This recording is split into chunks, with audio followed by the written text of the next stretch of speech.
Muito boa noite, bem-vindos a mais um webinar do Conselho Estratégico Nacional do PSD. Nós retomámos semana passada os webinars que tínhamos começado em maio e que fizemos, creio que 8 webinars antes do verão, e a semana passada voltámos. A semana passada o tema era o setor da energia, um tema muito relevante para o futuro do país, mas o tema de hoje é tão ou mais relevante do que esse, que é o mar. Nós sabemos o potencial enorme que Portugal tem do ponto de vista marítimo, da sua plataforma continental. Para o Conselho Estratégico Nacional do PSD, o mar é uma área muito importante, de tal maneira que nas 15 secções temáticas temos uma especificamente para os assuntos do mar, que é coordenada pelo professor Manuel Pinto de Abreu, que está aqui, que hoje é o anfitrião deste webinar, e que tem como vice-coordenadores o Dr. Filipe Girbal Brandão e o deputado Cristóvão Norte. Eu quero, antes de mais, agradecer aos três que desde maio assumiram a coordenação da secção dos assuntos do mar no CEN do PSD, o trabalho extraordinário que têm desenvolvido e que vão continuar a desenvolver, com um conjunto de eventos e de webinars e de documentos que irão produzir até dezembro do próximo ano e que reforçarão a posição do PSD nesta temática tão importante e os contributos do PSD para a governação do país nesta área. Queria dizer que o Conselho Estratégico Nacional, como tem sido referido várias vezes por nós e na comunicação social, está prestes a apresentar o seu programa estratégico e dos fundos europeus. Falemos ou no final ainda deste mês ou nos primeiros dias de outubro, ele está praticamente concluído, onde iremos mostrar, baseado naquilo que foi o programa eleitoral do ano passado, mas obviamente atendendo às novas circunstâncias que a pandemia provocou, do ponto de vista económico e social, baseado no programa eleitoral, iremos apresentar o nosso programa para a década, mas também como é que o PSD vê a alocação dos fundos europeus, quer do programa de recuperação económica, o chamado Next Generation, quer o Portugal 2027, o próximo quadro comunitário de apoio. Hoje, para nos falar dos assuntos do mar, para além do Manuel Pinto Abreu, a quem agradeço mais uma vez, temos três convidados, o Dr. Nuno Lourenço, o Dr. João Ribeiro e ainda o Dr. Pedro Jorge, que ainda não se encontra em direto neste webinar, mas que se irá juntar a nós muito brevemente, assim que ultrapassadas as pequenas dificuldades técnicas. Eu queria agradecer aos quatro, mas sobretudo aos três convidados, a vossa presença hoje, a vossa participação. Iremos aprender muito sobre esta temática tão relevante. Desejo-vos um bom debate e mais uma vez obrigado. Eu vou, como é costume, nos webinars em que não participo, em que faço apenas as boas-vindas, vou sair e vou acompanhar na página do Facebook do PSD. Mais uma vez, muito obrigado e um bom webinar. Manuel, passo-lhe a palavra a si. Muito obrigado. Obrigado, Joaquim. Espero que seja um bom webinar até já. Já. Bom, iria então começar neste primeiro webinar para cumprimentar os companheiros que tenho hoje aqui deste debate que vamos levar a cabo, deste primeiro webinar. Neste momento, o Nuno Lourenço e o João Conselho, Pedro Jorge, como o Joaquim grandamente disse, irá juntar-se a nós em seguida. E, como é o primeiro webinar, dizer que o que temos previsto é um ciclo de discussão relativamente ao mar. O tema de todos os webinars será o mar, um desígnio nacional, a pergunta, e o que pretendemos é que ao longo de um conjunto de 4 webinars de discussão, possamos aqui chegar a algumas conclusões que sejam conclusões que nos deem a resposta a essa pergunta, através das visões dos participantes neste webinar, e também o entendimento que os participantes têm da forma como os portugueses veem o mar. No final teremos um grande webinar, aquilo que nós chamamos de um grande webinar. Esperemos que nessa altura, está previsto só para o próximo ano, julho, agosto do próximo ano, possamos eventualmente ter uma sessão com presença física, seria muito bom sinal. Mas este tema foi escolhido para os webinários, é um tema recorrente. É um tema recorrente para Portugal e para os portugueses, tem tido algumas respostas, temos tido algumas iniciativas de processo, tem sido trazido para o dia-a-dia das discussões como um tema que realmente interessa aos portugueses, mas o que é certo é que há um certo sentimento de que o mar ainda não deu a resposta que os portugueses precisavam, ou que os portugueses esperavam que o mar viesse a dar. E por isso mesmo, é através da visão dos participantes neste webinar que nós vamos tentar procurar chegar a alguma conclusão. Deixem-me apresentar o Nuno Lourenço. O Nuno Lourenço é geofísico, doutor em Ciências Marinhas pela Universidade do Algarve, é professor na Universidade do Algarve, trabalhou na Partex, na estrutura de missão para a extensão da plataforma continental, foi vogal do IPMA, entre outras funções, e atualmente é presidente do Laboratório Colaborativo Mais Atlântico, além de gestor de desenvolvimento de negócio no SEI. Colaboramos há muitos anos, não temos a mesma visão necessariamente em todos os temas, mas pelo menos, acho eu, temos conseguido, na maioria das vezes, resolver as diferenças que temos de visão e pelo menos arranjar um caminho para progredir. O João Fonseca Ribeiro é oficial de Marinha, que já não se encontra no ativo, com carreira militar muito diversificada, colaborou também com a estrutura de missão para a extensão da plataforma continental, colaborou também com a Secretaria de Estado do Mar no 19º Governo Constitucional, foi diretor-geral da Política do Mar e penso que foi por desempenho dessa função que se tornou muito conhecido, não só a nível nacional, em todos aqueles que tratam o mar, mas também a nível internacional, e é atualmente consultor para a área estratégica do mar, sócio fundador e administrador da Beagle, que é uma que se dedica à estratégia e ações do mar num papel de assessoria.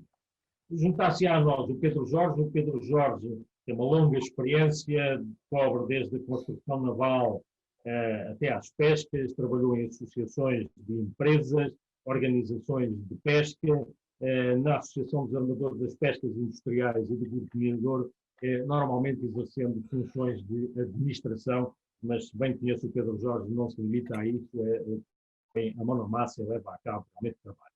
Entre os três aqui presentes, podemos dizer, talvez tenhamos cerca de um século de experiência no mar, e portanto espero que esse século de experiência do mar venha, de facto, a dar os seus resultados.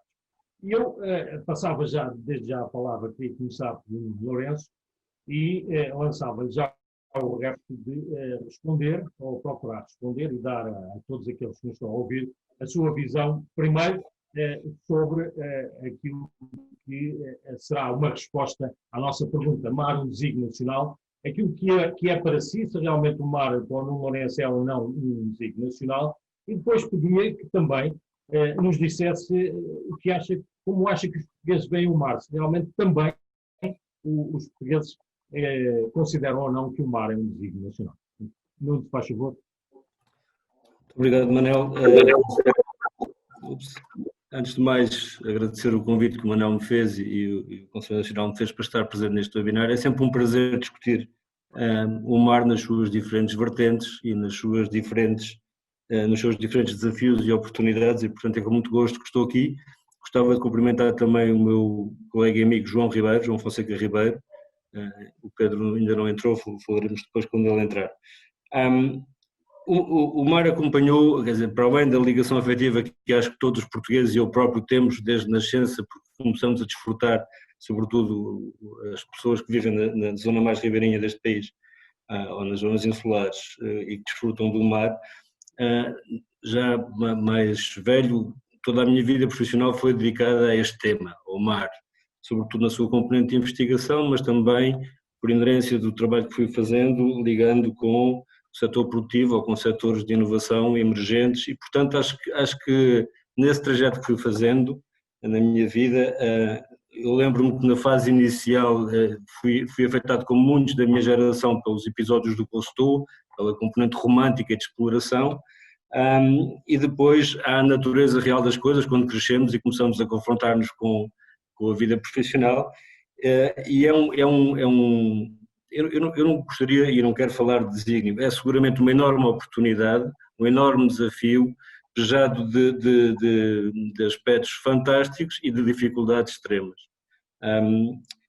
Eu diria que os portugueses, tal como eu, têm, na sua maioria, uma ligação muito afetiva com o mar. Eu lembro-me quando era miúdo, em Moledo, onde passava férias, vinham caminhonetes com turistas do interior, com senhoras idosas que vinham ver o mar pela primeira vez. É uma imagem que eu tenho da minha meninice e que se ficavam fascinadas com o mar. Portanto, o mar tem esse fascínio sobre todos, mas sobretudo sobre os portugueses.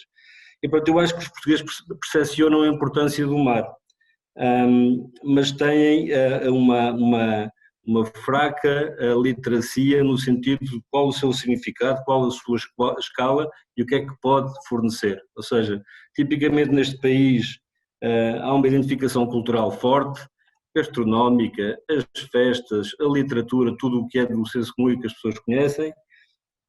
Já há uma maior insuficiência no papel dos serviços do ecossistema que o oceano fornece, portanto o papel ambiental, o pilar ambiental. Se eu disser às pessoas que nos ouvem o que é a DQEM, a Diretiva Quadro de Estratégia Marinha, ou a DQA, Diretiva Quadro da Água, ou o que é que significa o bom estado ambiental das águas marinhas, provavelmente uma larga maioria não saberá o que é que este tema significa.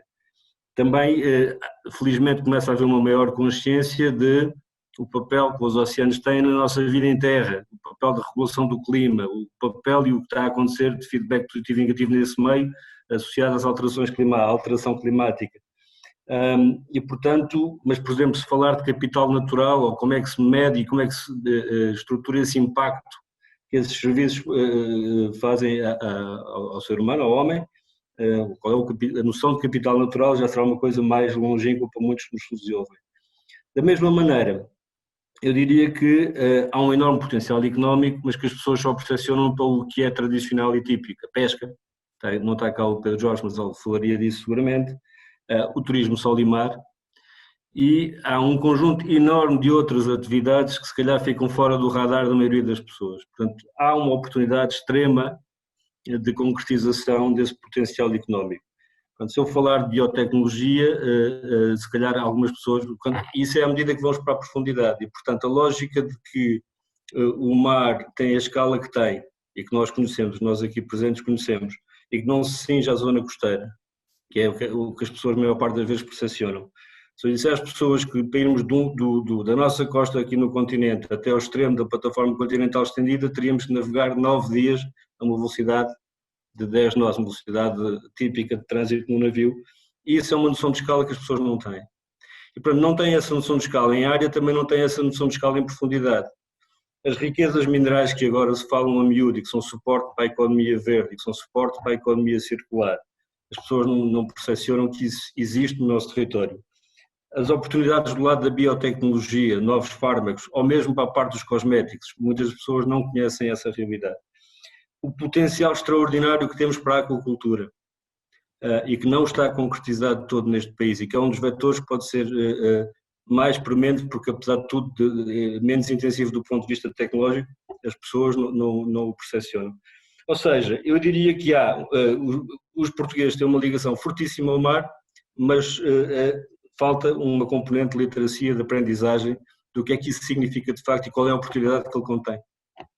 Eu diria isto desta forma. A ligação ao mar no seu todo é algo que, quanto a ti, há que promover e que teremos que conseguir que realmente os portugueses saibam mais do que é o mar, em todas as suas componentes, para poderem, de alguma forma, não só oficial, mas também a levar a que o seu desenvolvimento se faça com outra intensidade. Não sei se querias acrescentar neste ponto mais alguma matéria, Nuno? Não, assim, estes temas, todos eles, dos desafios que nos foram lançados, são vastíssimos. Nós podíamos ficar não uma hora, mas várias horas a falar destes temas. Mas eu começaria, daria a palavra talvez ao João, porque de facto acho bem. Então, essencial. Vamos ouvir então o João Fonseca Ribeiro, qual a visão do João relativamente ao tema que foi lançado, Mar, um desígnio nacional. Será que é? Muito obrigado, Manuel Pinto Abreu, pelo convite. Também cumprimento o Nuno Lourenço e confesso que é uma honra e um prazer poder participar nesta conversa com duas pessoas com quem tenho mantido uma relação de amizade e profissional de longa data. Por isso, muito obrigado desde já. Relativamente à pergunta que foi dirigida e um pouco, fazendo um bocadinho a conversa diferente do Lourenço, o Lourenço fez um enquadramento da infância. Enfim, a minha relação com o mar tornou-se profissional bastante cedo, estive na Marinha há 35 anos, fundamentalmente nas operações, por isso a minha ligação ao mar tem muito a ver com os sistemas que operam no mar. Obviamente, comecei pelos sistemas de defesa, mas os sistemas são exatamente isso. Nós cada vez que temos um desafio de uma matemática diferente que se passa no mar, temos a tendência a desenhar e a visionar o sistema e a planear o sistema e a identificar as capacidades. E, de certo modo, conhecemos por essa via as atividades da pesca, conhecemos as atividades da construção naval, conhecemos as atividades das comunicações e das energias renováveis que vão começando a emergir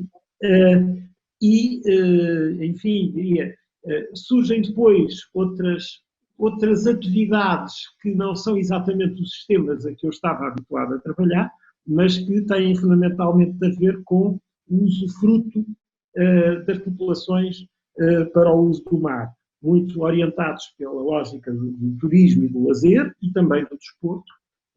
Isso permite aos cidadãos, de facto, criarem uma maior ligação ao mar. Naturalmente, pouco ou nada tem a ver com os sistemas de que estive a falar, como é que fazemos as grandes operações no mar castanho, porque eu diria, falamos do mar azul porque o vemos fora da atmosfera com essa cor, mas quando começamos a querer conhecer os recursos naturais marinhos, começamos a perceber que não temos luz, começamos a perceber que é muito escuro, tudo menos azul. Eventualmente, quando se projeta uma luz num ser vivo que tenha fotoluminescência, de facto teremos imagens, algumas delas encantadoras, mas fundamentalmente temos um espaço muito agressivo, muito pouco agradável, mas aonde está, de facto, muito por conhecer.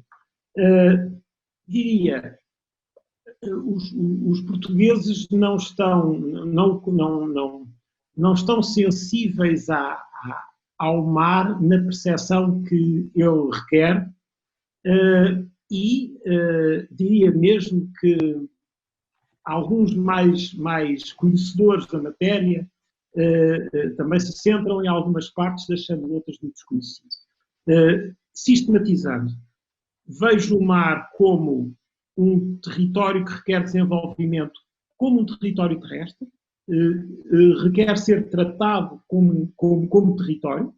O limite da extensão da plataforma continental, que será definida em breve, determinará os limites desta gestão do território que requer desenvolvimento. Eu vejo aqui o papel da CCDR, a CCDM, do desenvolvimento do mar. É preciso tratá-lo, programá-lo, ter a visão estratégica do mar, como também temos um território em terra, com toda a sua especificidade. E neste momento, quando o Nuno fala da Diretiva 4, Estratégia Marinha, nós temos uma divisão de território-mar perfeitamente orientada para a monitorização ambiental e a garantia de que podemos podemos preservar o bom estado ambiental das águas marinhas. Mas, obviamente, temos nele também recursos naturais que, pelo menos, temos que conhecer. Desconhecer é investir em ignorância, mesmo que se tomem opções que levem à não exploração de alguns recursos por riscos ambientais que receamos, não obsta a que devemos conhecer a dimensão dos recursos. E vejo aqui uma fragilidade na sociedade portuguesa em não se desafiar a conhecer os recursos do seu próprio território. Bom, mas para além disso, há mais mar para além dos limites da extensão da plataforma continental e nessa ótica devemos ver o mar como o grande espaço de manobra no globo, no mundo, onde existe fundamentalmente a atividade de comércio, a atividade das relações internacionais e da governação internacional dos oceanos e também a atividade da internacionalização da indústria que possamos ter em Portugal. E isso faz, quer por iniciativa autónoma do país, quer com recurso à cooperação internacional com outros agentes económicos ou agentes públicos de outros países com os quais podemos cooperar e operar no mundo. Por isso, o mar deve ser visto com estas subdivisões, constituindo todas elas um grande espaço de oportunidade para Portugal e para os portugueses. Poderíamos falar, naturalmente, das atividades mais tradicionais, da pesca, também digo do transporte marítimo, embora numa visão distinta. Fala-se muito da soberania e da abordagem soberana sobre recursos económicos ligados ao transporte. Não vou elaborar para além do mar, mas, por exemplo, digo que frotas de marinha mercante são fundamentalmente frotas que resultam de interesses económicos que se juntam para esse objetivo. Podem haver grandes famílias, como a Maersk, que tem uma grande tradição familiar e uma enorme frota, mas a maior parte das frotas resulta da agregação de interesses económicos que dão origem a empresas. Essas empresas são internacionais e depois escolhem a sua bandeira, onde registram o seu património móvel. Estamos a falar, por exemplo, do Registro Internacional de Navios da Madeira, onde uma quantidade assinalável de armadores europeus, por vantagem comparativa relativamente a outros países europeus, entendeu registar o património móvel, que são os navios, em Portugal, na bandeira portuguesa. Não sei se acompanham este assunto, mas posso-vos dizer que neste momento a frota com a bandeira portuguesa do Registro Internacional ronda os 600 navios que navegam em todo o mundo. Há perspectivas de crescer com as adaptações que têm vindo a surgir na lei das hipotecas para tornar mais favorável este regime para o registro de património móvel de empresas estrangeiras que se fixam em Portugal para esse negócio. E por isso, quer dizer, os negócios, a economia do mar é fundamentalmente, isto eu gostava de transmitir, é fundamentalmente um processo de cooperação internacional, ou dos Estados ou das empresas. E, como tal, as soberanias são muito importantes, são absolutamente necessárias, mas devem-se centrar nas funções básicas do Estado, que são a diplomacia, a defesa, e que não necessariamente requeiram que frotas de setores económicos importantes não sejam ou não se mantenham numa lógica privada e de interesses económicos que se agregam em todo o mundo. Sobre atividades, falei da pesca, falaria da aquacultura, falei do transporte marítimo, falaria da energia renovável naquilo que possa ser mais favorável ao país, nomeadamente a energia eólica e, eventualmente, com alguma inovação a associar a energia das ondas. As telecomunicações. Portugal beneficia de uma geografia de ancoragem de cabos submarinos muito assinalável entre a Europa e os restantes continentes da bacia do Atlântico. Nunca explorou devidamente, mais uma vez, a associação de interesses económicos internacionais que convirjam para o lançamento de cabos submarinos.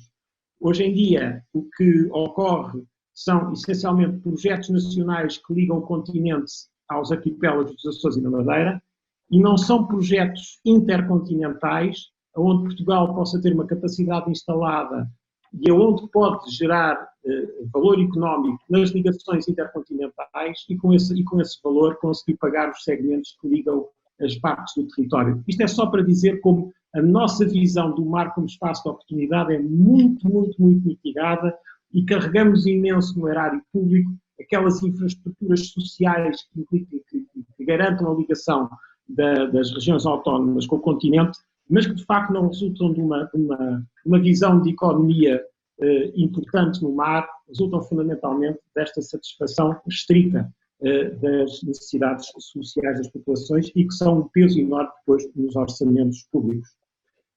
Falo da construção naval orientada para aquilo que possam ser os nichos de capacidade em Portugal, julgo que a náutica, o setor náutico e as pequenas embarcações são um nicho de oportunidade em Portugal. E terminaria com os serviços marítimos e as praças financeiras. Hoje fala-se em planos de transformação económica de praças financeiras ligadas ao mar.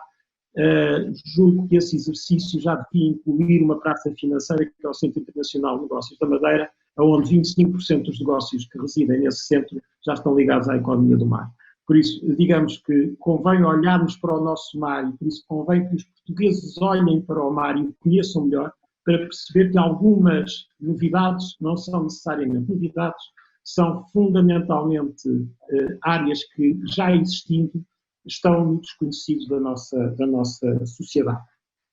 Para já, muito obrigado e aguardo a próxima pergunta. Muito obrigado, João. Bom, no conjunto dos dois passámos aqui em revista, acho que a maioria dos usos e das atividades do mar, aquilo que, como o Nuno dizia há pouco, muitas vezes só com um pouco mais de literacia é que pode tornar-se evidente para todos e a sua importância também. No entanto, não temos aqui, porque não temos imagens do mar, não temos aquele momento que mais capta a atenção. O Nuno começou por falar nisso, na atividade do Cousteau, a grande atividade do comandante Cousteau. Por não termos imagem, não temos esse chamamento. No entanto, há, com certeza, e o João já falou, a questão, por exemplo, dos desportos náuticos é algo que todos nós sentimos atração, mas há muito mais para além. Mas no conjunto, depois de todas estas atividades e todas estas possibilidades, no fundo, que podem, e quanto a mim, devem servir para, de alguma forma, levar os portugueses a reagirem e a olharem para o mar de outra forma, caberia agora, e eu passava ao Nuno Lourenço, caberia agora saber, e eu gostaria de, fundamentalmente, em todas as áreas em geral, mas fundamentalmente na área de atividade do Nuno atualmente, ligada à investigação e desenvolvimento, qual seria o conjunto daquelas ações que acha que, no quadro do mar português, mas o quadro do mar português, que inclui, evidentemente, todas as parcerias internacionais, nesse quadro, qual seria o conjunto das ações que o Nuno consideraria importantes para que realmente o mar tivesse não só uma outra promoção ou uma outra prioridade para os portugueses, mas, sobretudo, pudesse, de alguma forma, dar a resposta que os portugueses esperam, que é um verdadeiro motor de prosperidade nacional. O que é que o Nuno acha que seria o caminho a seguir? Bom, obrigado pela pergunta. É uma pergunta que pode tem várias vertentes e tem um grande alcance. Eu diria que, quando nós pensamos em ações, eu depois vou-me cingir mais à componente ID estrita, ou seja, o mundo da investigação, que no fundo é o meu mundo, e é o mundo da investigação aplicada, inclusive. Olha, temos o Pedro Jorge connosco. Eu diria que... Exato. Eu diria, desde que entrei neste mundo, na minha carreira profissional, como estudante e depois como profissional, que tudo o que eu leio produzido em Portugal sobre o mar, os documentos informadores são, em regra, completos, têm pensamento estratégico e têm linhas de ação claras, mas não são, muitas vezes, praticáveis e realistas. Ou seja, nós pensamos bem, mas executamos mal. E pensamos mal porque o pressuposto da nossa ação no mar implica necessariamente uma componente de investimento muito forte, que normalmente tem-se provado. Deixa-me lá ver. Está claro, chegou. Desculpem. Está ok, desculpem. Boa noite, Pedro Jorge. Senhor, estou a transpirar, pá. Só você é que me arranja isto, eu peço imensa desculpa. Isto de pedir a info-excluídos para se meterem nestas andanças tem este problema, eu peço imensa desculpa. E quero cumprimentar os colegas. Já está em direto. E agradeço aí ao staff a ajuda que me deu. Muito bem. Vamos continuar então a ouvir o Nuno Lourenço. Já lhe passo a palavra, Pedro Jorge. Eu aproveito para cumprimentar também o Pedro Jorge e dizer que um dos papéis que agora está na moda, uma das parangonas, é a digitalização, que é precisamente para trazer o mundo digital a todos nós. Mas é bom tê-lo connosco e ainda bem que conseguiu entrar. Não, dizia eu que eu acho, tendencialmente, integrando todos estes anos de vida profissional, que pensamos bem, não executamos tão bem. E acho que há razões objetivas para isso, não é porque somos incompetentes ou porque somos piores que os outros. é porque, de facto, o nível de investimento que a nossa ambição pressupõe é muitas vezes demasiado grande, e por outras coisas que eu vou detalhar a seguir.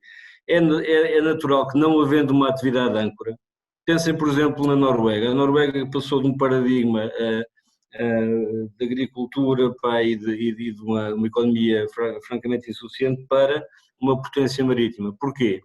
Porque descobriu gás no Mar do Norte, porque conseguiu desenvolver e reestruturar todo o seu setor de estaleiros e construção naval, porque especializou e inovou do lado tecnológico e porque começou a desenvolver a componente da aquacultura, que hoje em dia tem um peso económico quase tão significativo como o oil and gas. Nós não temos nenhuma atividade âncora desse estilo. Temos atividades tradicionais que sofreram adaptações com o facto de entrada na União Europeia, temos uma frota que foi muito reduzida, e portanto o nosso maior ativo é o mar, e o que, como dizia o João, ele contém, nós não o conhecemos ainda. Portanto, o vetor conhecimento deve ser o ponto de partida. O vetor educação deve ser o ponto de partida. É preciso educar as gerações mais novas sobre o mar e nas suas valências, como foi detalhado na pergunta anterior. Outras falo de experiência própria, por exemplo, no IBMA, do lado operacional. O mar executa-se no mar, não se executa em terra. Pensa-se em terra, mas executa-se no mar. Para isso é preciso meios operacionais. Para isso é preciso profissionais muito qualificados.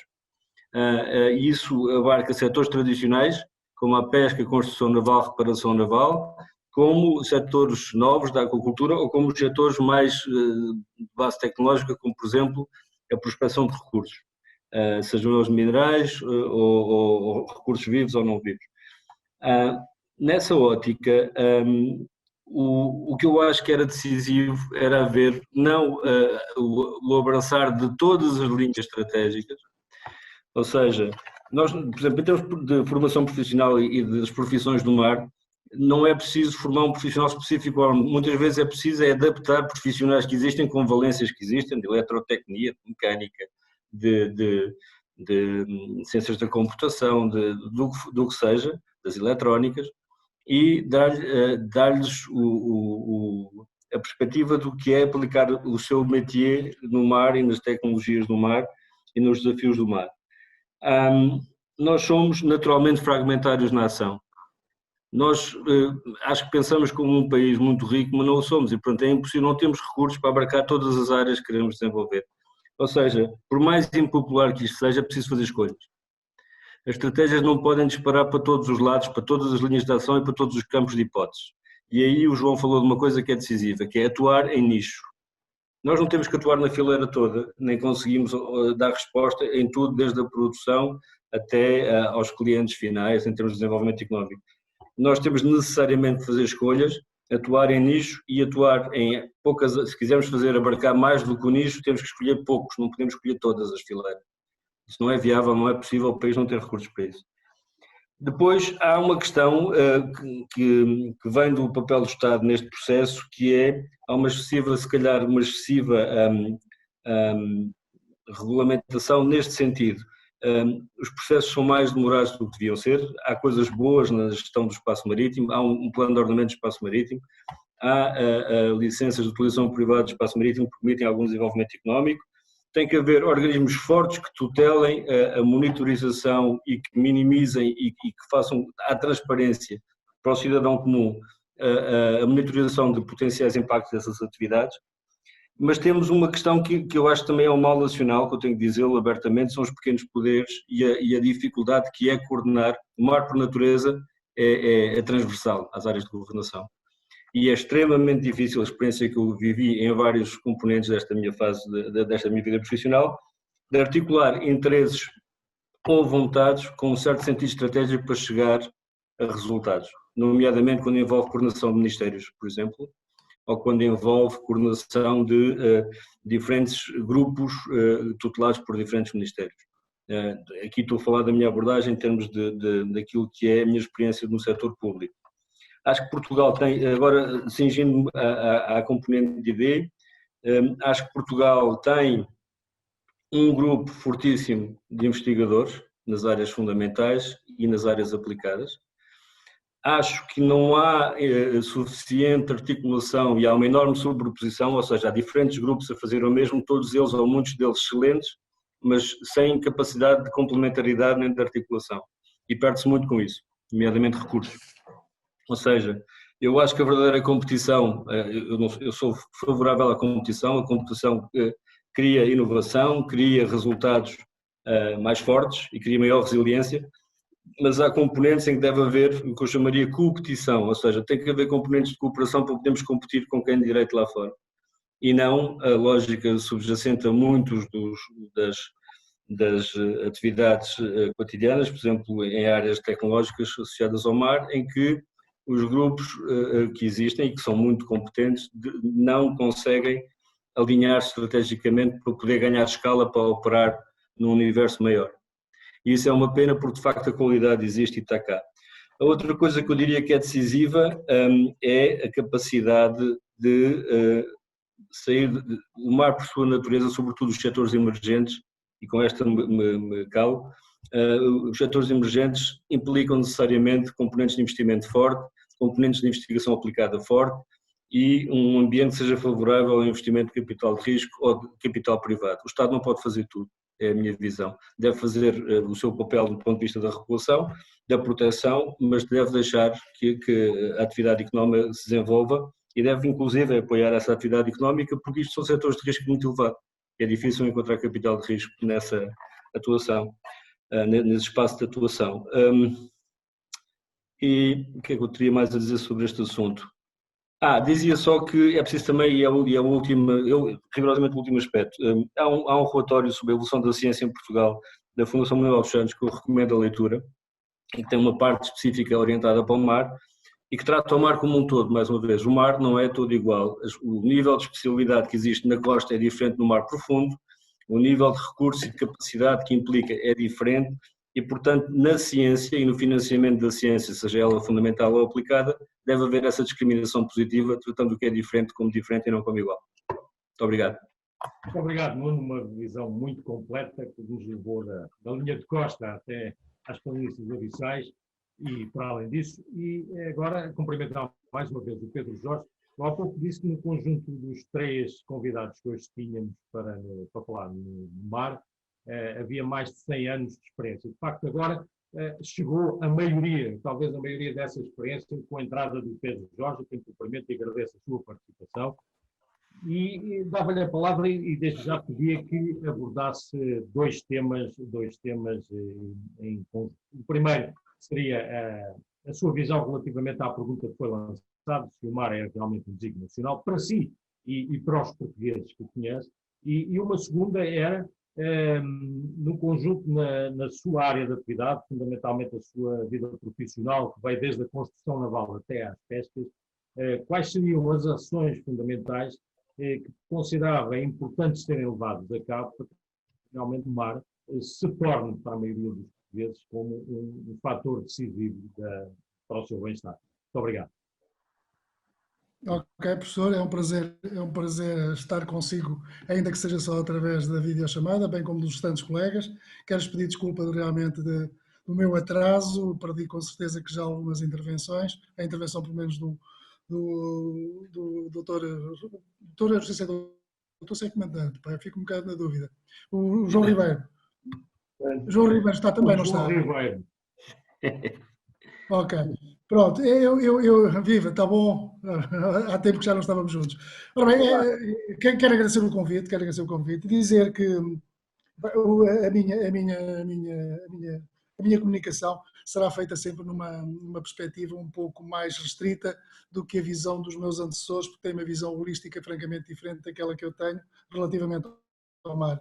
Eu tenho uma visão muito inquisitada, portanto uma pessoa que está há 45 anos a fazer a mesma coisa e por muito esforço que faça de acompanhar a evolução, fica sempre muito centrado na sua área de negócios.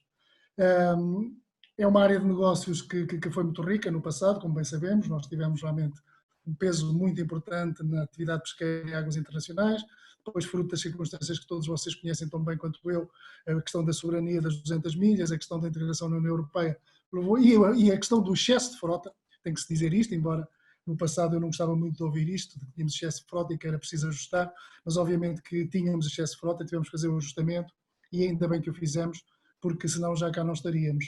Portanto, isto para dizer o quê? Que a pesca, eu entendo que teve sempre um interesse estratégico muito grande para Portugal e teve que se readaptar, teve que evoluir.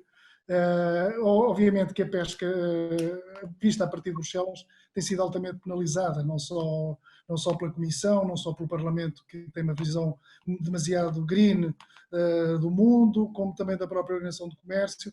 Portanto, as pessoas não gostam muito de ouvir falar em navios de pesca industrial, especialmente pesca industrial.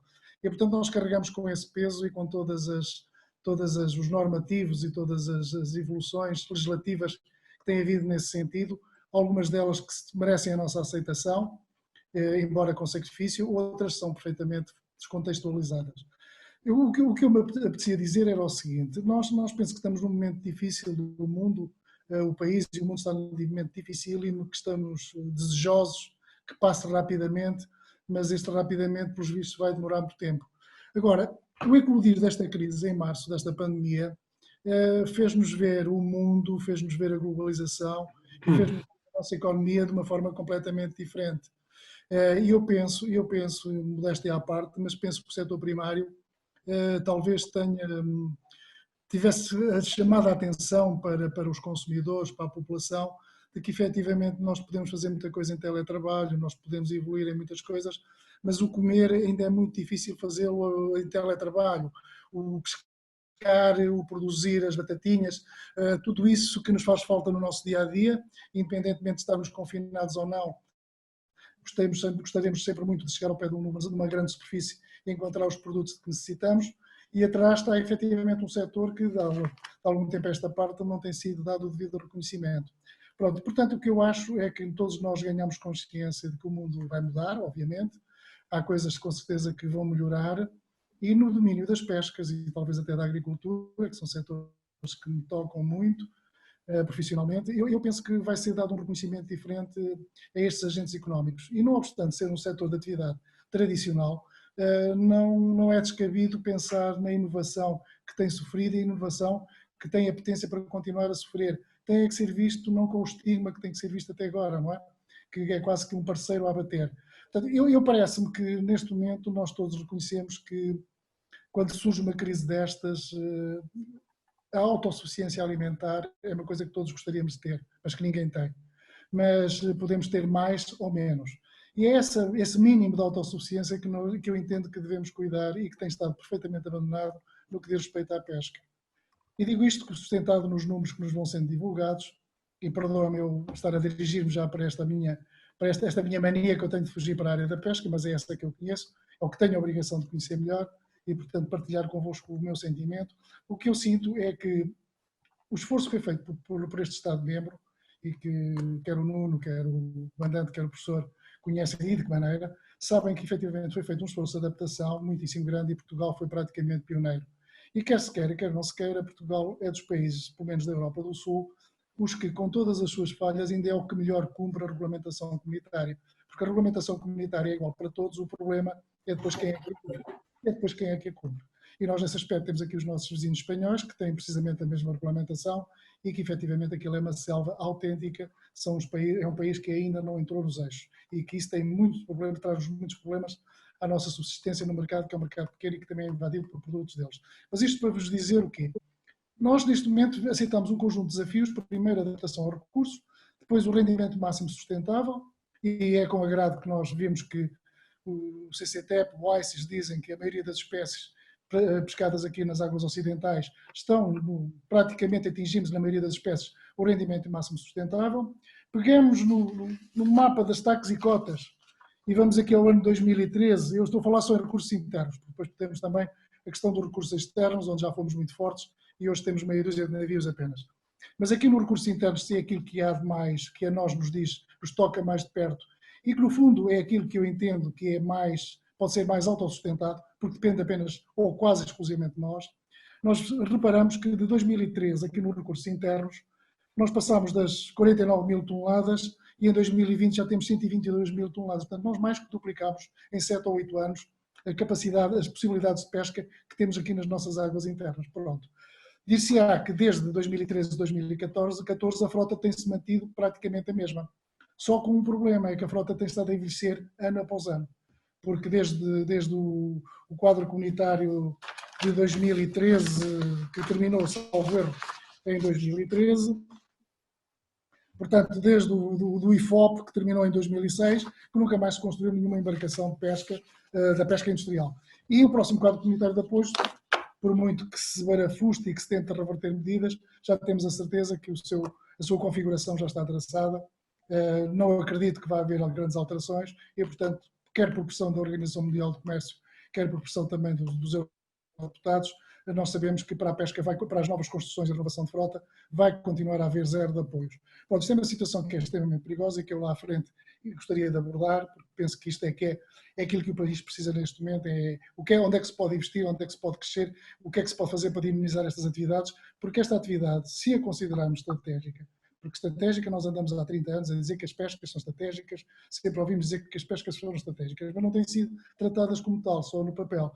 Portanto, se efetivamente entendermos que é importante termos pesca, que é importante garantirmos uma autossuficiência, um mínimo de suficiência alimentar, que as pescas aí poderão dar o seu contributo, nós temos que ter em consideração que os recursos possíveis de serem capturados nas nossas águas estão a crescer. Temos o caso da sardinha, que é um caso diferente e que não está aqui a ser tratado, até porque não faz parte deste pacote de taxas e cotas que eu tenho aqui à minha frente, mas, regra geral, nós estamos a conseguir viver com as cotas que temos e deixamos por pescar muito peixe no mar. Das cotas que temos, há muito peixe que deixamos de pescar. Portanto, eu pergunto como é que nós vamos aproveitar estas oportunidades dentro do rendimento máximo sustentável com uma frota que não se renova e que está a envelhecer e, portanto, neste momento em que todas as pessoas estão preocupadas com o investimento, eu parece que deveria ser objeto também de alguma atenção. Disse-á, o próximo FEAM 21-27 não vai ter dinheiro, mais uma vez, para a renovação. E é preciso, eu estou farto de repetir isto, mas penso que estaremos todos de acordo quando falamos em renovação, não é aumento de capacidade, é substituir embarcações ativas, obsoletas, por embarcações modernas, que tenham outras condições de navegabilidade, de habitabilidade, que é muito importante para cativar as pessoas para virem para o mar, que possam receber inputs significativos em termos de ID, que possam efetivamente ter motores que respondam muito melhor às emissões poluentes, porque estamos com motorizações dos anos 70 e 80, em que as combustões eram completamente diferentes do que são as combustões hoje. As soluções de motores elétricos que poderão vir a ser inovadas e poderão ser implementadas em embarcações. Tudo isto está em cima da mesa, mas obviamente que é preciso aqui perceber que uma embarcação de pesca de médio porte, estamos a falar de 4 milhões, 5 milhões de euros, e que as empresas, pelo menos o que diz respeito em Portugal, estão completamente descapitalizadas, então agora com esta crise ainda pior, e portanto precisávamos aqui de alguma ajuda ou pelo menos de alguma compreensão. Sendo certo que no caso do próximo FEAM eu não tenho dúvidas que não vai haver dinheiro para a renovação da frota, eu estou farto, estou cansado de falar no Banco de Fomento. Nós há muitos anos que andamos a ouvir falar no Banco de Fomento, parece que finalmente vai avançar, e até para surpresa minha parece que uns administradores é aqui um conterrâneo meu de Aveiro, não é? O Souto Miranda, mas o que eu gostava era de fazer o seguinte, nós no passado tivemos linhas de crédito a 14, 15 anos, portanto não tínhamos propriamente apoios a título a fundo perdido, mas poderemos ter linhas de crédito com garantia do Estado a 14 anos, 15 anos, com juros que neste momento os juros nós não discutimos juros, mas os juros hoje não contam, mas se houver efetivamente uma linha de crédito que possa ser com colaterais dadas pelo Estado e de garantia, eu não tenho dúvidas que nós poderemos iniciar um processo de renovação da frota, sem apoios comunitários, mas recorrendo realmente a mecanismos nacionais que possam, de alguma maneira, colmatar a ausência de apoios a fundo perdido. E eu não tenho dúvidas nenhumas que haverão armadores disponíveis para começar a pensar no processo de renovação e então seria uma forma de nós respondermos em termos de futuro para esta estratégia que se quer para o mar e nesta estratégia que se quer para o mar, onde poderíamos também incluir efetivamente a sustentabilidade da capacidade de captura, porque nós daqui para a frente vamos começar a discutir a sustentabilidade da capacidade de captura, porque ela vai envelhecer e vai morrer. Esta é a realidade e, portanto, não vale a pena nós termos os 3 pilares da política comum de pesca, em que se privilegiou sempre a da sustentabilidade e com alguma razão, mas se perdemos a da economia e o social, também penso que o país não ganha nada com isso, não é?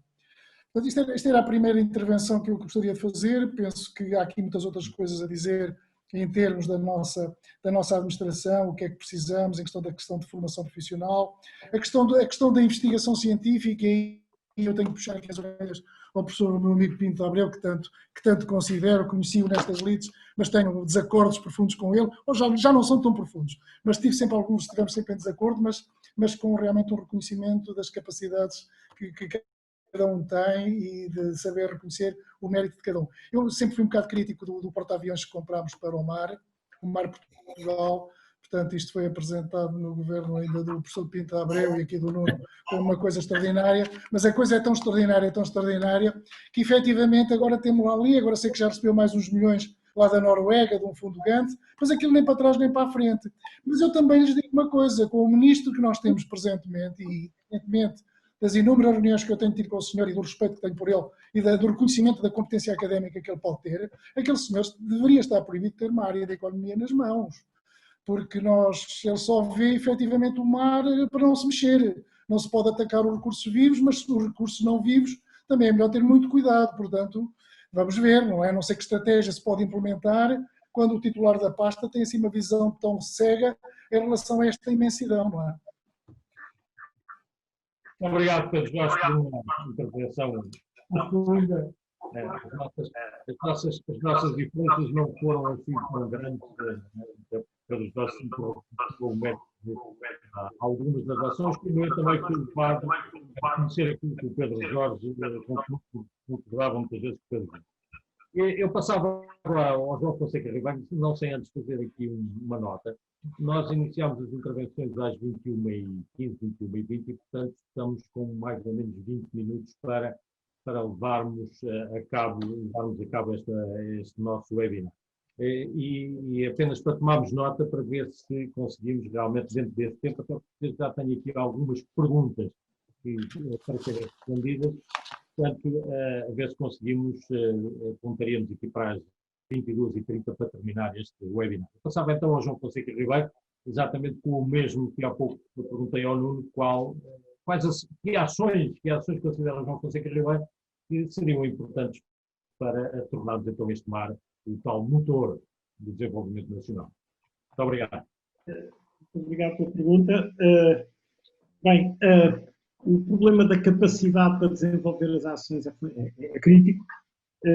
Capacidade financeira, capacidade em recursos humanos qualificados, capacidade em infraestrutura e equipamentos e capacidade para gerir no tempo as prioridades de execução ou de governação, diria, desta matéria. A Estratégia Nacional para o Mar 2013 teve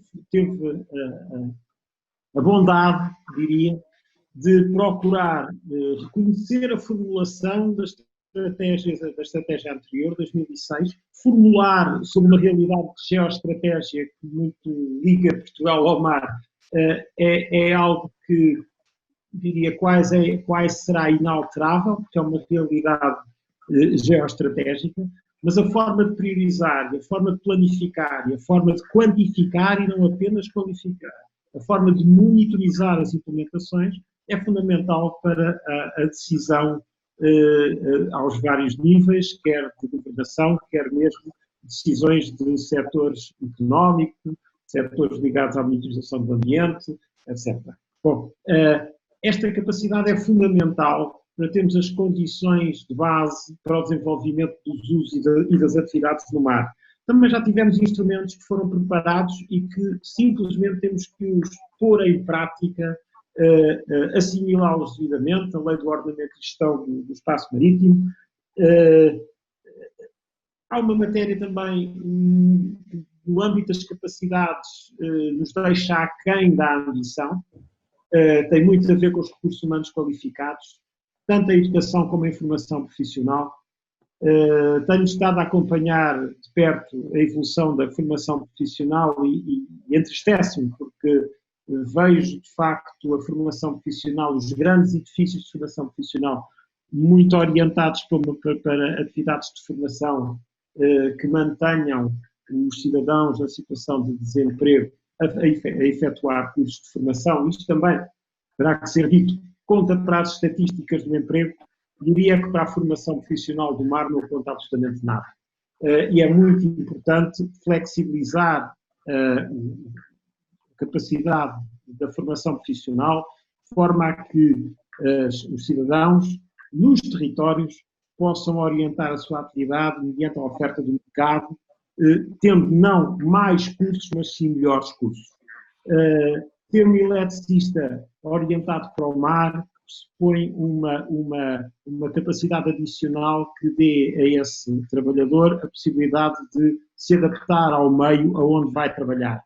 Ter um eletricista do mar, em que no curso de formação tiram cadeiras de eletrões para pôr cadeiras de água, é um eletricista menos e será um marinheiro menos. Por isso, estas formações muito específicas para o mar, ou há razões muito objetivas que levem à sua constituição, ou será muito mais importante pegar no grosso da grande massa de formação e depois adaptá-lo e orientá-lo para o mar mediante unidades de formação de curta duração que lhes proporcione essas capacidades. Acho que é um objetivo estratégico que deve ser perseguido, mas o país tarda em acordar para a formação profissional nestas realidades, e creio que não é apenas no mar. Relativamente às soluções para desenvolver atividades, a inovação não é só na tecnologia, é também na forma de fazer, na forma de organizar. Há coisas que meios maiores, vetores mais importantes, vetores mais caros, que estejam a operar no mar devem ser orientados para os desafios mais críticos que se têm que perseguir. Outras atividades podem ser feitas com soluções envolvendo pequenas e médias empresas no mar, utilizando embarcações que façam atividades económicas diversificadas, que façam turismo, que possam fazer monitorização costeira, que possam ser meios que não têm necessariamente que obedecer aos requisitos de maior exigência da IMO. Poderemos estar a trabalhar com embarcações que podem estar em diretivas IMO para embarcações de menos de 24 metros com tripulações mais curtas, mas não deixam de poder ir à procura do conhecimento e proporcioná-lo. A estratégia da Europa Verde, o Green Deal, aponta muito para o envolvimento dos cidadãos e da cidadania ativa em todas as atividades e todas as políticas orientadas para cada país. E o papel do cidadão, tanto na vigilância marítima, como no acompanhamento da atividade da pesca, como na monitorização costeira, como na própria capacidade de opinar sobre as matérias que lhe dizem respeito e cuja sua percepção deverá melhorar, são prioridades que o país deverá considerar nos futuros projetos que venha a implementar. Quando digo envolver o cidadão e não apenas as organizações maiores do setor público ou do setor económico, envolver os cidadãos pressupõe também que as pequenas e médias empresas devem fazer parte destas soluções e creio que se podem criar redes articuladas de pequenas e médias empresas que poderão proporcionar conhecimento aberto para o país, que de outra forma apenas os meios públicos caros que também tenham que cobrir essa responsabilidade o poderão fazer. Acho que esta partilha de responsabilidade com uma cidadania ativa e envolvimento de empresas pode, de facto, criar soluções mais equilibradas, criar um Estado menos gordo e criar novas atividades económicas para o desenvolvimento do país no mar. Basicamente, eu ficava por aqui porque constitui isto uma mudança de mentalidade, porque as prioridades que têm sido apontadas com mais ou menos prioridade na sua sequência, pouco haveria a alterar. O que há de facto a alterar é a cultura, é a atitude, é a capacidade de mobilizar os cidadãos para o mar. A partir daí, tudo se poderia ver de outra maneira e executar de outra maneira. Obrigado. Muito obrigado. Bom, Nuno, chegamos aqui, vamos, penso, entrar na última ronda e queria agora e pedir que, de alguma forma, traçasses um panorama geral de como poderão aquelas ações que foram identificadas como necessárias e algumas das debilidades que já aqui foram identificadas como é que elas poderão, de facto, essas ações ser concretizadas e poderemos avançar e cada vez mais fazer aumentar o valor do mar para tudo aquilo que o significado da palavra valor traz, não só o valor económico, como também o valor social, o valor ambiental, no fundo, as linhas, os pilares que há pouco referi ao Pedro. Obrigado, Manel. Eu ouvi com atenção o que disseram os meus colegas de painel e devo dizer que é essencial, com exceção do porta-aviões, da menção ao porta-aviões, Mar Portugal, agora Mário Ruivo, que discordo, mas tenho discordado com todo o setor da pesca, porque há uma unanimidade, sou eu contra todos.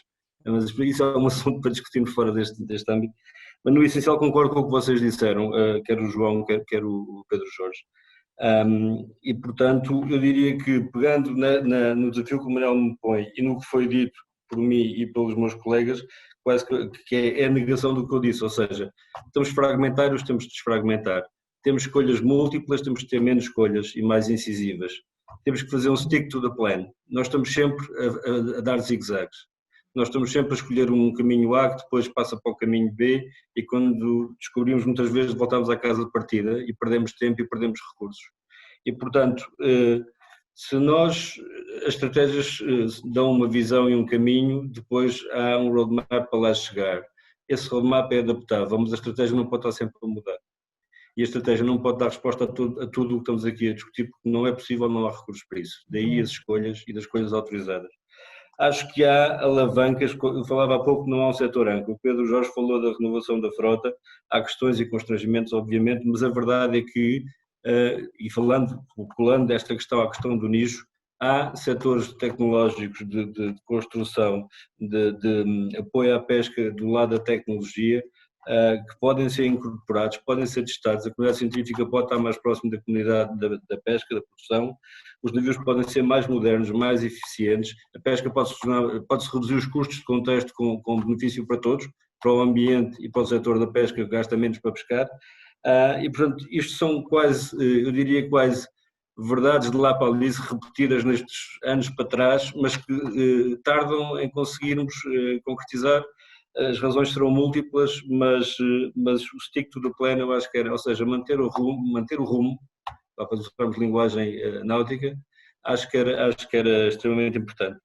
Acho que há uma componente forte que vai ser cada vez mais premente, que tem a ver com a área da digitalização, os digital twins, a necessidade de abrir todo o conjunto de conhecimento e dados, a promoção da ciência cidadã, porque já não há o nicho, o espaço de atuação do setor A ou do setor B, há uma lógica de pertença que é coletiva e que pressupõe a máxima responsabilidade do setor privado na atuação de um espaço que é comum e a máxima precaucionalidade, não no sentido de não tocar, mas no sentido de proteger, nem sequer é conservar, é proteger. Há sempre um efeito, há sempre uma pegada, mas seguramente que a pegada em terra que nós promovemos no nosso dia-a-dia é muito superior à pegada das atividades no mar. Depois, dizer que eu acho que o truque estará em escolher áreas onde já temos capacidade em nicho. A única coisa que poderá haver aqui uma divergência com o Pedro Jorge é que eu acredito piamente, volto a reafirmar isto, que a aquacultura e a aquacultura offshore serão um vetor importante, tem a ver com o que a pesca consegue produzir, tem a ver com a história da gestão segundo o máximo rendimento sustentável e com o facto de nós termos, por exemplo, nos pequenos pelágicos grandes oscilações. Portanto, agora de facto, eu sou o Jinx, quando eu estava no IPMA havia uma escassez de pescado que agora felizmente se reverteu, portanto a culpa foi minha seguramente, mas felizmente que agora as coisas estão melhores, nomeadamente na sardinha e nos pequenos pelágicos. Mas é cíclico e para não se pode dimensionar para um cenário, quando passar poucos anos o cenário pode ser diferente, portanto tem que haver uma lógica equilibrada. O que há seguramente é uma balança em déficit comercial sempre, e eu acho que o Covid mostra-nos que, e o Pedro Jorge falou disso, a necessidade e a capacidade de produzir localmente ou de uma forma proximal é importante nos dias que correm, chamem-lhe o novo normal ou chamem-lhe o novo anormal, mas a verdade é que do ponto de vista ambiental, a ideia de que conseguimos consumir mais barato coisas produzidas do outro lado do mundo, se calhar esse paradigma vai mudar, do ponto de vista de saúde igualmente, há uma questão que ninguém fala, mas todo o tráfego marítimo, todos os bens que circulam pelo mundo, 90% serão tráfego marítimo. Há uma questão premente sobre as tripulações. Quer dizer, o sistema ainda não entrou em ruptura, mas não é neste momento um sistema muito sustentável do ponto de vista de transporte marítimo por causa do Covid. Ou seja, todas estas questões levantam esta minha apetência para dizer que no setor primário da produção eu acrescentava a tudo o que o Pedro Jorge disse, a aquacultura, que me parece que é um vetor, também tem tecnologia associada, tem tecnologias de informação, podem ser e devem ser mitigados em multitrófico ou em outros aspectos os impactos ambientais, não conflitua excessivamente, tem que ser organizado com a atividade da pesca e é um acrescente e uma complementaridade àquilo que a pesca consegue produzir. E com esta me ficava, Manuel. Muito obrigado, Nuno, pela tua intervenção. Eu passaria agora ao Pedro Jorge e colocava-lhe a mesma questão. O Pedro Jorge, de alguma forma, já mencionou. Deixe-me dizer que tem realmente aqui apoio à sua visão relativamente à necessidade de se conseguir, através de um acompanhamento do Estado, conseguir que a renovação da frota seja levada a cabo, e depois aponta aqui também as linhas gerais que o Pedro Jorge apontou. Eu punha-lhe a mesma questão, que era, de uma forma mais resumida, ou de uma forma resumida, evidentemente que há muito para dizer, não será tão resumido quanto isso, o que é que, do seu ponto de vista, que conjunto de ações, e aqui pedir que não só relativamente à pesca, mas a outras atividades do quadro de uso e atividades do mar, quais seriam para si as ações fundamentais que deveriam ser asseguradas e, sobretudo, como é que elas poderiam ser asseguradas em termos de financiamento, capacidade, necessidade de capacidade instalada, o momento de as levar a cabo e a duração do esforço que é necessário fazer para não só lançar essas iniciativas, como também manter. Pedro João. Ok, muito obrigado, professor. Só aqui para esclarecer duas coisas. Relativamente ao Mar Portugal, a única coisa que eu digo, o Mar Portugal, o navio é capaz de ser um navio belíssimo e com belíssimas condições para fazer exploração de minérios, isso tudo. Agora, para a pesca não, para a pesca convinha ser uma embarcação que tivesse perfil para fazer realmente investigação e nós precisamos. E nós precisamos urgentemente de uma embarcação adaptada, seja ela fretada, seja ela construída de raiz, mas que efetivamente possa dar uma noção da situação real dos nossos recursos vivos. Isso é importantíssimo, não podemos viver sem isso. E temos o Noruega, que já era velho quando os senhores foram ao governo, e arrasta-se, não é? Arrasta-se à espera de uma solução. Portanto, nada contra isso, também nada contra a aquacultura offshore, antes pelo contrário, a aquacultura para mim tem que ser um complemento, porque a pesca não vai ter capacidade para produzir as necessidades de proteína que a população vai necessitar e, portanto, vamos precisar desse complemento, há que dinamizá-lo. Não sei se teremos condições, não ia ser feitas algumas experiências, nomeadamente o Jorge Martins, que, enfim, faz um bocado de confusão com o salmão, sei que é possível, mas, enfim, acho que é válido e, conforme eu disse aos homens do Jorge Martins, aquilo se correr mal não faz moça nenhuma na economia do grupo Jorge Martins. Eles têm capacidade para perder dinheiro. Portanto, é bom que corram este risco. Agora, do Nuno que eu mais gostei é aquilo que efetivamente para nós, como uma visão um bocado restrita, não uma visão tão holística do mar quanto os senhores, uma visão mais restrita, mais enfocada na nossa atividade empresarial, é efetivamente sermos seletivos e sintéticos, porque nós passamos a vida a elencar um conjunto de coisas que nada se concretiza. É estratégico, há dinheiro, não há. Portanto, eu acho que nós temos que agarrar em 3 ou 4 questões e eu só posso falar com algum conhecimento da parte da pesca, outras áreas não terei a validade de querer pronunciar-me com profundidade porque não sou conhecedor, e o mal neste país é as pessoas querem falar do que sabem e do que não sabem. Eu acho que me devo limitar àquilo que tenho a obrigação de saber, embora não queira dizer que seja detentor da razão, mas eu acho que efetivamente aqui no que diz respeito à pesca, e porque acho que é um segmento com futuro, há aqui 3 ou 4 questões que deveriam ser vistas e que não deveriam ser de uma forma perfeitamente clara. A questão da renovação, ou com dinheiro comunitário, ou pelo menos que a comunidade não obstaculize o Estado português, através eventualmente do investimento, possa efetivamente prestar linhas de crédito e garantias. Porque é assim, a renovação da frota é uma coisa que vai, mesmo que seja agora criada uma linha a 14 anos para o efeito, nós só teremos a primeira embarcação substituída daqui a 4 ou 5 anos. Porque já nem há estaleiros que saibam fazer embarcações, é quase que preciso iniciar o processo. Portanto, desenhar a embarcação, otimizá-la, submetê-la a aprovações, e aqui já vamos também falar na DGRM, que é uma casa que está cheia de funcionalidades e cheia de atribuições e não tem gente. Tem gente muito boa, mas manifestamente em número insuficiente. Tem gente muito boa e gente menos boa. Mas a gente muito boa não chega para responder a tudo. Portanto, é uma coisa que é importante. Porque o processo de uma construção envolve muitos quadros técnicos que a DGRM neste momento não tem. Portanto, também é preciso perceber, porque a DGRM é uma casa, e o professor responsável por essa reestruturação, e que eu na altura até apoiei, embora sentisse que ela não dava resposta porque ficou com muita coisa e sem gente para responder. Portanto, eu penso que isto também faz parte de repensar isso. A questão da formação profissional é outra área em que também é preciso aligerarmos e fundamentalmente recuperarmos uma ideia que eu tenho vendido muito, que é trazermos PALOPs em vez de estarmos a trazer asiáticos. Portanto, está aqui uma corrida à mão de obra asiática, porque há pouca gente na pesca.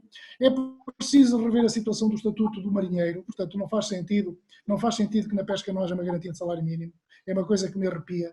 Eu não percebo como é que o Fundo de Compensação Salarial, do qual eu faço parte há 20 anos, cada vez tem mais gente a ir ao Fundo de Compensação, quer dizer, em vez de acabarmos com os descamisados, temos cada vez mais gente a necessitar de apoios, porque não tem realmente apoio de qualquer tipo de proteção. Portanto, eu acho que há aqui regras que têm que ser estabelecidas.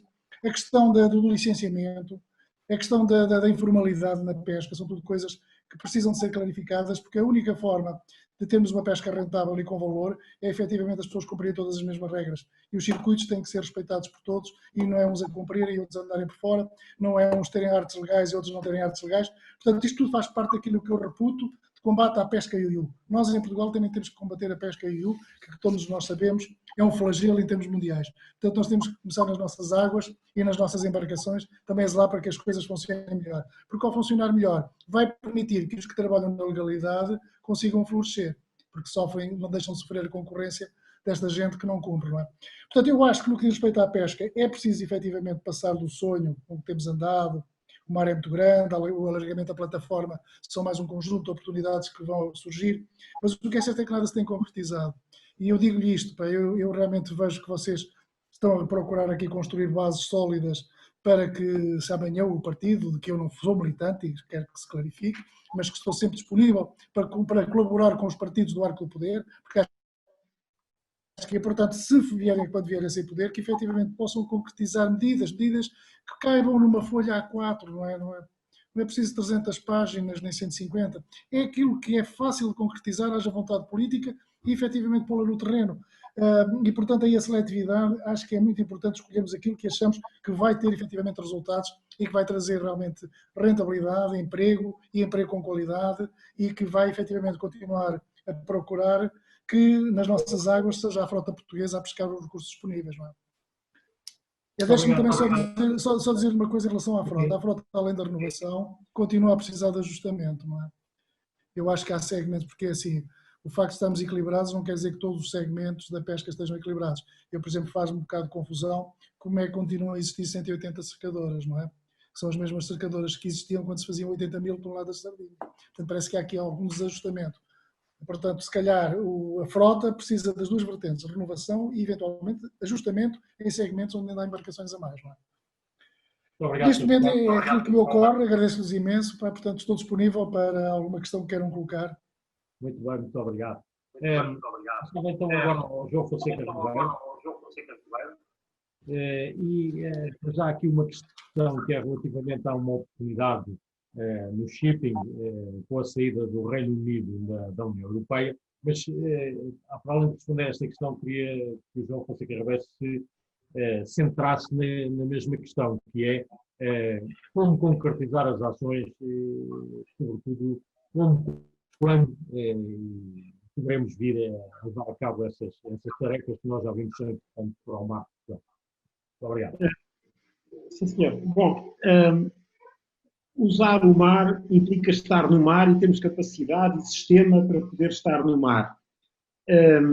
E, como eu disse, temos que adequar devidamente a capacidade financeira, a capacidade dos recursos humanos qualificados, a capacidade de operação e da gestão e a gestão das prioridades no tempo, porque não quer dizer que eu diga que é mais importante esta relativamente à outra, mas se eu começar por esta, eu a dado momento posso iniciar a outra. Por isso, a gestão do tempo dos recursos humanos que aplicamos. Este planeamento é fundamental, nós conseguimos ser mais capazes na sua performance.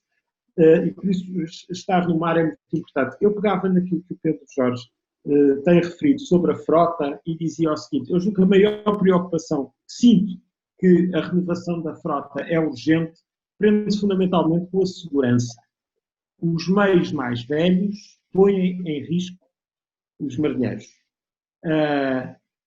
Obviamente que tudo o resto é certo, mas hoje a segurança começa a ser posta em risco se as medidas de política pública não reconhecem que, mantendo o envelhecimento dos meios, pomos em risco as pessoas que neles trabalham.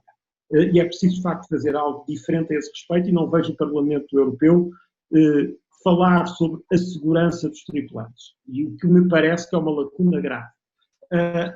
Relativamente aos instrumentos financeiros, hoje confesso, com o tempo que tenho observado a economia do mar a evoluir, sinto que os fundos estruturais são de facto importantes, mas nunca podem ser aplicados como a solução de cada problema. Eles podem trazer algo importante, obviamente na política de pescas e no fundo das pescas, as subvenções são algo também muito importante, e depois também alguns projetos que se podem colocar. Simplesmente, isso não substitui, hoje reconheço isso, devo de afirmar, não substitui a importância do investimento privado, do capital de risco, sobre as atividades económicas. Aquilo que está em causa é que temos que aproximar a sensibilidade dos fundos de capital de risco ou de um banco de investimento também sobre aquilo que são as atividades económicas ligadas ao mar. E aquilo que é, quanto a mim, muito importante perceber, é que o retorno do investimento das atividades do mar, em regra geral, demora mais tempo porque os investimentos têm que ser maiores.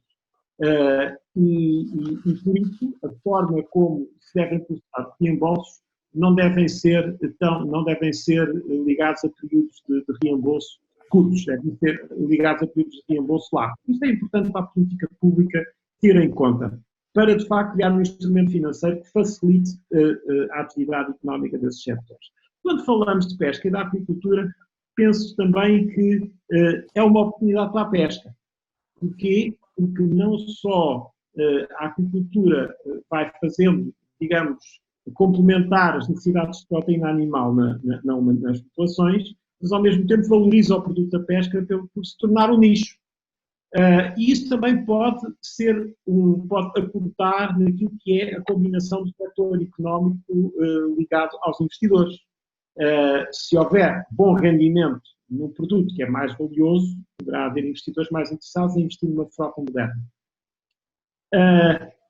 Mas, fundamentalmente, eu centrava no seguinte: é importante nas prioridades, obviamente que as atividades tradicionais têm que ser realimentadas, mas têm que ser também devidamente aperfeiçoadas ao tempo. Estamos a falar da melhoria ou da modernização de uma frota, mas eu também acho que devíamos repensar na nossa geografia, como uma frota mais pequena, se precisamos, ou porque é que precisamos de tantos portos de pesca, de tantos varadouros, e que terão menos navios para tratar, mas, no entanto, ficam despesas públicas muito significativas, por exemplo, na garantia da acessibilidade das barras, mais uma vez a segurança aqui é importante.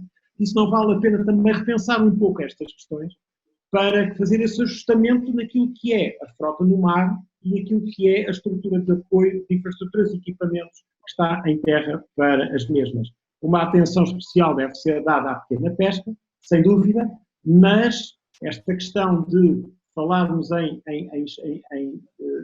áreas distantes de grupos restritos, caracterizados como estamos a caracterizar na pesca, quando no fundo eles estão inseridos em zonas urbanas, também me soa um bocadinho a uma política de gueto que está a ser estimulada. Quer dizer, a pesca hoje em dia desenvolve-se muito em espaço urbano, porque a faixa costeira é espaço urbano fundamentalmente. E por isso temos que também tentar olhar para esta indústria na lógica de outras indústrias. Nós não temos um porto à porta de casa, teremos que inovar na forma de usarmos menos portos, termos menos frota, mas na mesma sabermos traduzir isso na forma como devemos de exercer a atividade de trabalho e como é que os postos de trabalho serão distribuídos e tratados. Nesta área das atividades tradicionais, obviamente os portos têm a sua expressão importante, naturalmente. Diria, os investimentos nos terminais, eu fui em tempos à Assembleia da República, quando me puseram questões sobre o porto a extensão da Golada, o fecho da Golada no estuário do Tejo, que depois decorreu para um terminal de contentores no Barreiro, mas eu relembro que o Porto de Setúbal era já considerado estrategicamente a extensão do Porto de Sines, e vejo aqui talvez uma prioridade estratégica que remate de vez estas questões, porque nós estamos a desenvolver o Porto de Sines e temos uma reserva estratégica para desenvolver em Setúbal. E eu julgo que esta estratégia, que já tem décadas, pouco se justifica uma alteração. A linha férrea existe,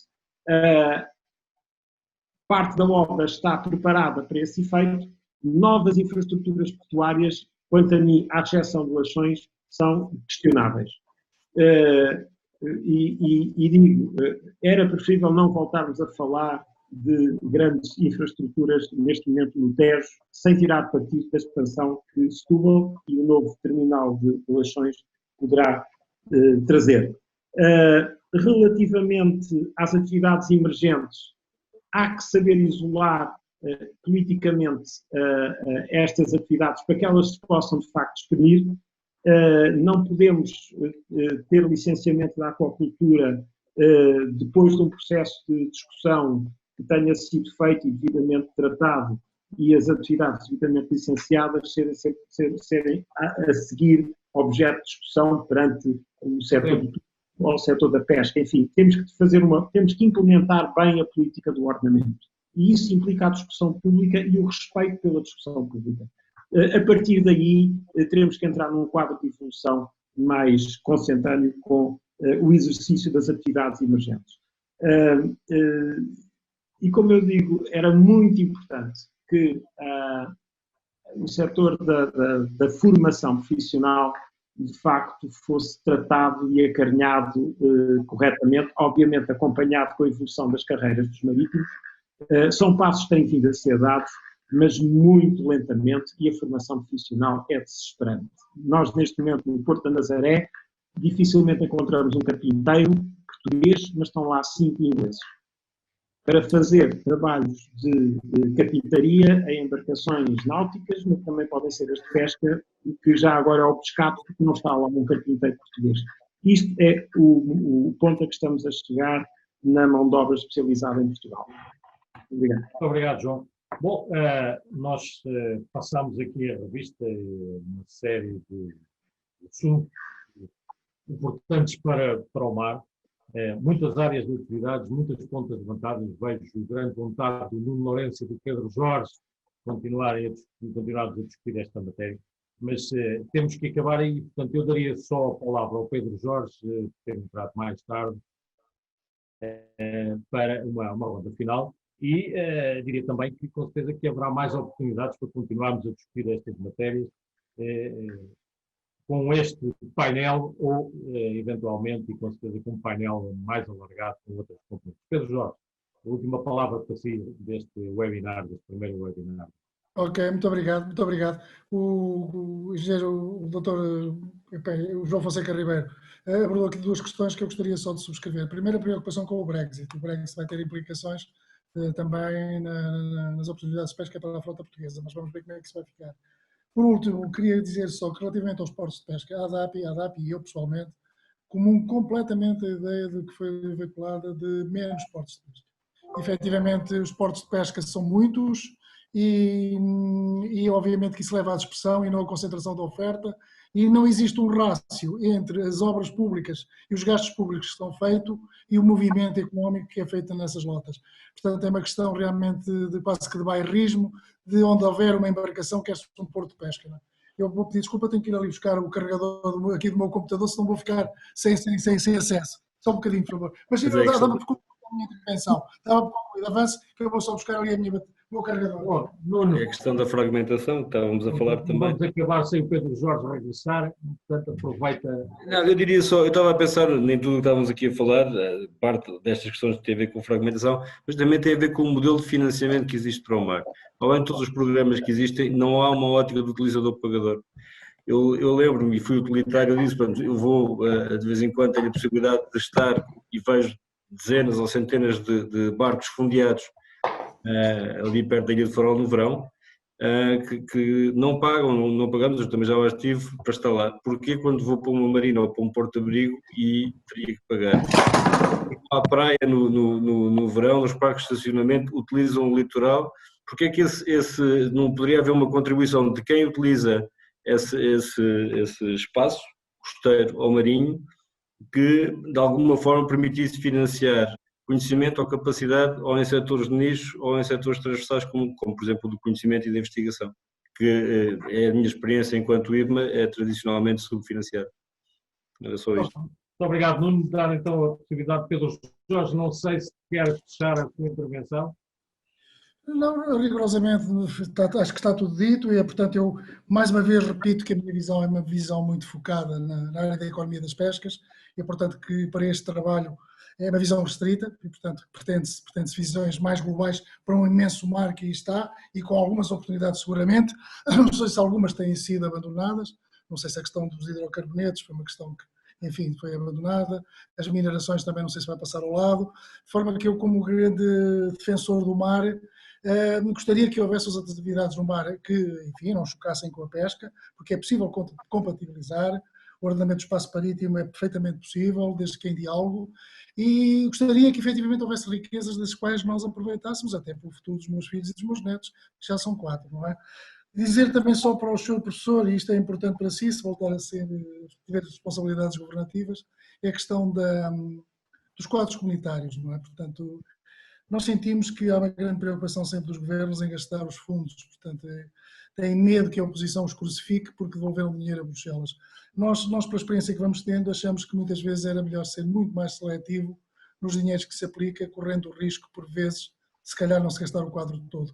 Porque o quadro atual é um quadro que está perfeitamente desequilibrado, este que está em vigor está completamente desequilibrado. Isto para a pesca, diretamente para a pesca, dos quase 400 milhões de euros, tem 4%. Para a pesca, diretamente em embarcações, tem 4%. O resto é para um conjunto de coisas onde eventualmente o dinheiro vai ser gasto, mas muito dele eu não tenho dúvidas que vai ser mal gasto. Eu estou a ver, por exemplo, a indústria transformadora aparecer um conjunto de novos projetos caríssimos baseados em congelações diárias de 200 e 300 toneladas, que a gente pergunta onde é que vão buscar a matéria-prima para isto, não é? Portanto, eu acho que os governos têm que ser mais exigentes, na aplicação deste dinheiro, correndo o risco de não o gastar todo, mas é preferível não gastar todo e saber que o que gastou vai efetivamente a reproduzir-se, é para isso que vêm as ajudas, do que efetivamente gastar tudo e depois andarem com problemas, o IFAP com problemas nos tribunais, porque, enfim, o senhor sabe do que é que eu falo. Muito obrigado. Resta-me agradecer a todos. Ficaram, de facto, aqui um conjunto de notas muito extenso, que eu terei a oportunidade, conjuntamente com os outros membros da coordenação do setor dos assuntos do mar do Conselho Estratégico Nacional de Fundar, e preparar para um próximo webinar, levarmos a cabo uma discussão mais alegre. Desejo-vos o resto de uma boa noite e até uma próxima oportunidade. Muito obrigado pela vossa participação. Um abraço a todos. Muito obrigado. Muito obrigado. Muito obrigado. Foi um prazer. Muito obrigado. Obrigado igualmente.